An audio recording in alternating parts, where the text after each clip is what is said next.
একটুর জন্য সামিরাকে গ্রেপ্তার করাতে পারেনি ডিপজল।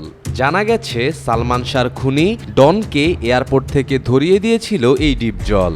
গুঞ্জন সত্য প্রমাণ হতে না হতেই ডিপজল দেখালো আরেক চমক। সামিরাকে গ্রেপ্তার করতে সোজা ছুটে যায় সামিরার গ্রামের বাড়িতে।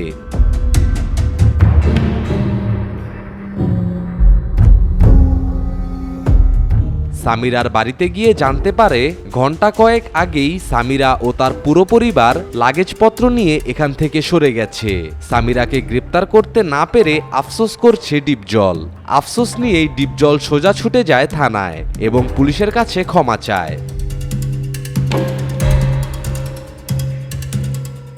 ডনের মতো যদি সামিরাকেও ডিপজল আজ গ্রেপ্তার করাতে পারত তাহলে খুবই ভালো হতো। সালমান শাহর হত্যা মামলার সঠিক বিচার হতো।